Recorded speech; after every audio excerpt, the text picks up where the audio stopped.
خاص بالمين، عندي خاص بالمين، وعندي التاني خاص بالستار، وعندي بعد كده الكونتاكتور الخاص بالدل. تمام كده. بعد كده في الاوفرلود، فهو جوه الرينج بتاعي.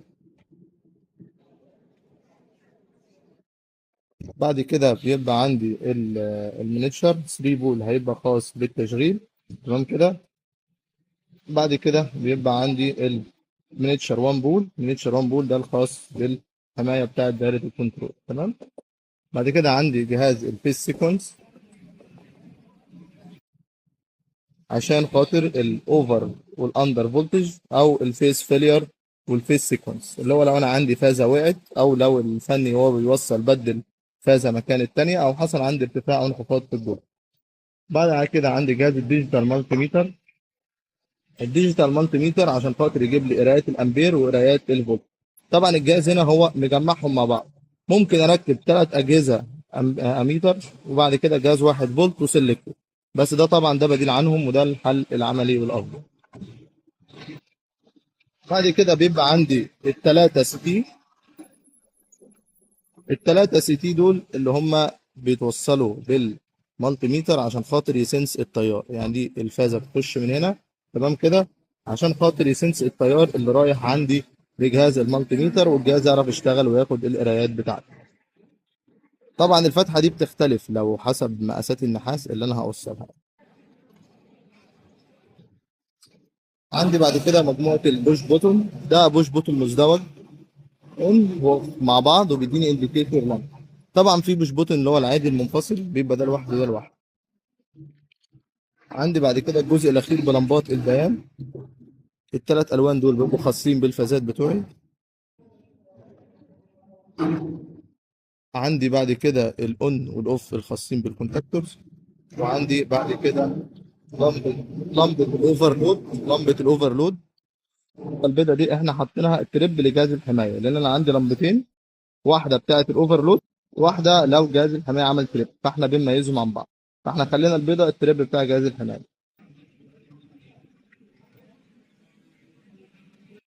عندي بعد كده الجراب فيوز. دي عشان خاطر احمي بيها لمبات البيان والكنترول.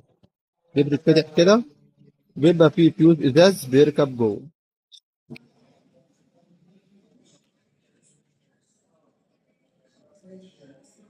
ده الفيوز بيركب في الجزء ده.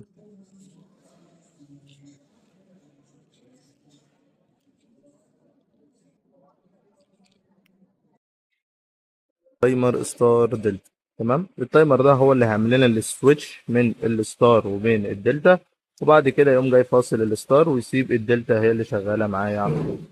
اهم حاجه اللي انا اخد بالي في التوصيله بتاعه التايمر ده، اللي الجهد اللي عندي لو انا هوصل على الاي 1 والاي 2 يبقى انا هشتغل 220 فولت.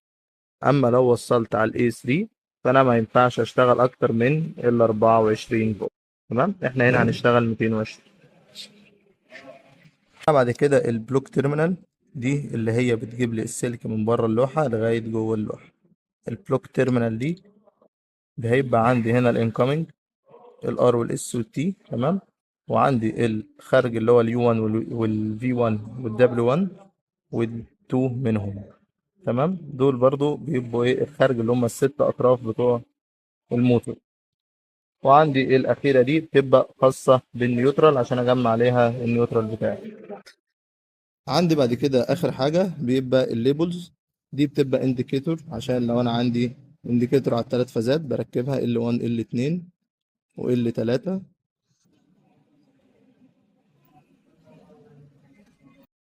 بيبقى عندي الإلات L1 و L2 و L3. عندي الستارت والستوب. وبعد كده عندي ليبلز تانية برضو بتركب على كونتاكتور المين، عشان افرق المين عن الستار عن الدلتا، وعشان افرق الانكومنج بتاع التيرمينال بلوك تيرمينال اللي تحت. هنبدأ دلوقتي نرص الدكت معانا. الدكت ده اللي هيمشي فيه الأسلاك، وهو بيبقى عبارة عن عود 4 متر، وبيجي بالمقاسات، يعني ممكن 40 في 40، يعني 4 سم في 4 سم. ده العرض بالارتفاع بتاعه 40 في 40، لأن الحاجات دي بيبقى أبعادها بالملي. فأنا برص الدكت معايا داير ما يدور عشان خاطر الوايرنج.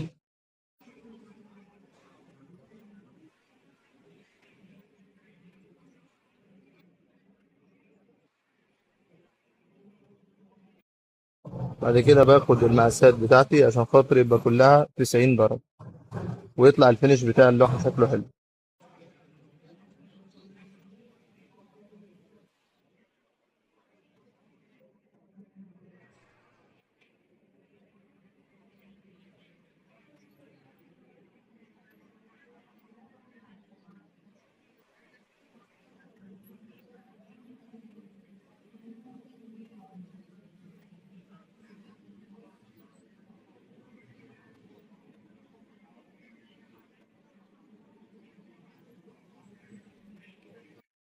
بعد كده ببدأ أحط الدين ريل، أو معروف في السوق باسم الأوميجا. دي بتبقى عدان كذلك 4 متر، وأنا بقص على الأطوال اللي أنا محتاجها. طبعا الصف الأول ده هنرص عليه الكونتاكتورز اللي هو المين والدلتا والستار. بعد كده الصف التاني هنرص عليه المنيشر الخاص بالحماية وجرابات الفيوز. والصف الأخير ده هيبقى للبلوك تيرمينال، عشان خاطر الانكامنج بتاعي والاوت جوينج اللي هم الست فرد اللي رايحين للمطار.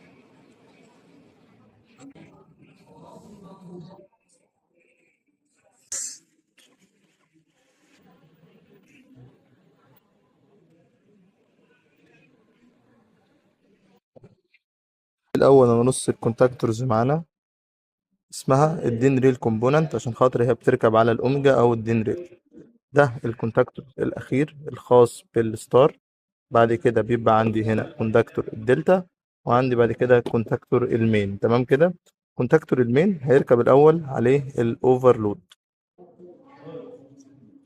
بيبقى فيه الجزء الأزرق تحت، الجزء الأزرق ده هو اللي بيتشد تمام عشان خاطر يركب على الأوميجا. تمام، يركب زي كده. اوفرلود تاني الكترونيك غير اللي بره السيرمال. ده ممكن لو انا ما عنديش مكان في اللوحة بركبه بعيد. تمام كده، وبوصل من جواه الاسلاك. ده عشان لو انا ما عنديش مكان في اللوحة وما عنديش مكان اركب الاوفرلود على الكونتاكتورز، فبركب ده بعيد عادي مفيش مشكلة. ده الكونتاكتور المين بعد ما ركبنا عليه الاوفرلود. هنبدأ بعد كده نرص الصف الخاص بالحمايات. نبدأ بالام سي بي ال 3 بول. ده الكهرباء العمومية لما تيجي هتخش عليه الأول. بعد كده عندي المينيتشر ده الأحادي، ده الخاص بالكنترول. بعد كده عندي جرابات الفيوز. جرابات الفيوز دي هتبقى الخاصة بالكهرباء بتاعة جهاز المالتي ولمبات البيان، عشان دي تبقى الحمايات بتاعته.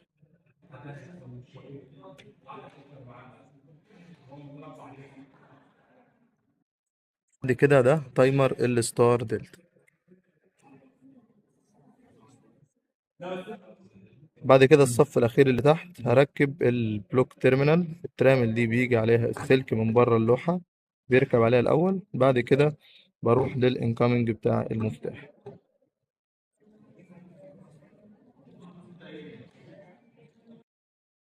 والأخيرة دي الخاصة بالنيوترال.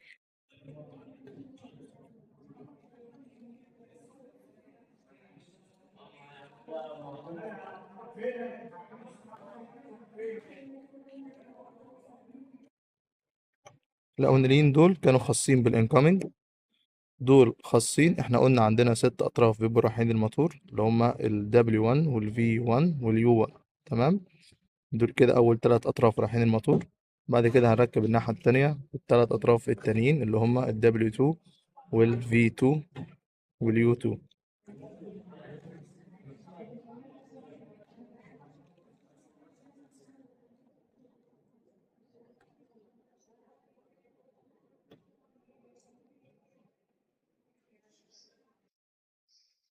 دلوقتي ال3 CT عشان خاطر اللي بيسنس التيار اللي بيروح لجهاز المالتي.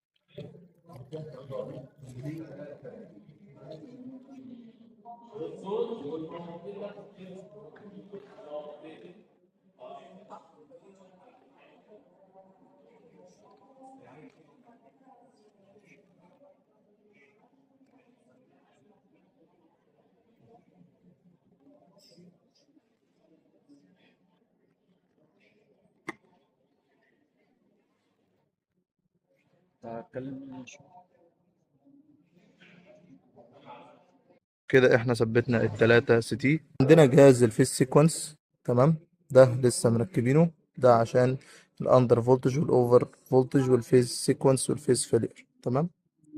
وعندنا برضو ميكانيكال انترلوك، تمام كده، لسه هنركبه. ميكانيكال انترلوك ده بيديني حماية عشان كونتاكتور الستار والدلتا مش يشتغلوش مع بعض. هنا هنركب الميكانيكال انترلوك.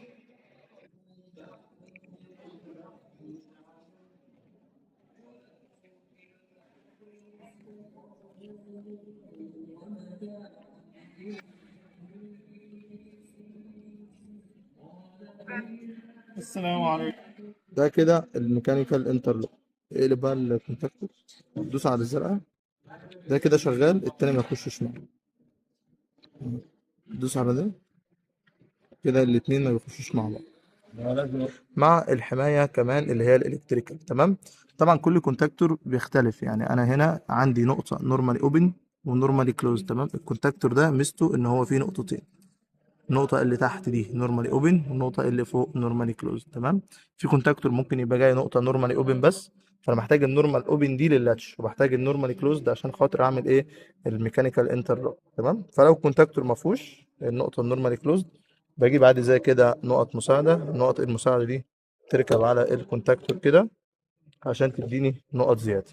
الستار دلتا، اول حاجه بظبط تايمر الستار، بظبطه على تقريبا 6 ثواني، ما اظبطوش على تايم كبير. طبعا التايم ده بيبقى بالتجربه، يعني انا المفروض اجرب كذا مره، لان انا عندي عايز استفاد من الانرشيا او العزم بتاع الموتور، في البدايه عشان انقل من الستار للدلتا. بعد كده عندي ده التايم ده بيبقى بالملي سكند، وده بيبقى تايم الفصل بين الستار والدلتا لما يجي يقلب من الستار للدلتا، تمام كده. انما اللي فوق ده التايم اللي انا هشتغله ستار في البدايه، ده بظبطه برضو ممكن على 50 ملي سكند او من 50 ل 100 ملي سكند حسب الموتور. بيبقى عندي هنا النقطة الستار دي انا هوصلها عشان تغذي الكونتاكتور بتاع ستار، ونقطة الدلتا عشان تغذي الكونتاكتور بتاع الدلتا، والاي 1 والاي 2 زي ما اتفقنا قلنا دول الكويل الخاصين بال 220 فولت. دي لمبات البيان،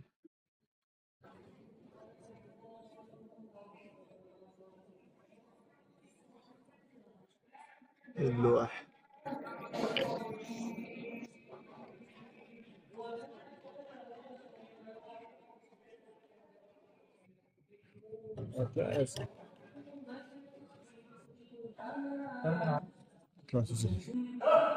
بتاع الدليفري بيسأل عليك تمام برضه. مركبة. في بقول ده لك تركيب بيسأل جهاز بتاع المالتي. الدليفري.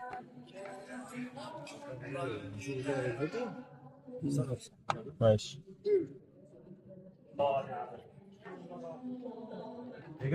دول اللمبتين بتوع الكونتاكتور اون واوف،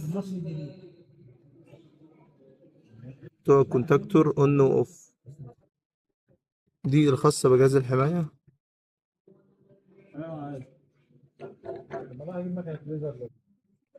لا بالعرض سيب استحسن. كده.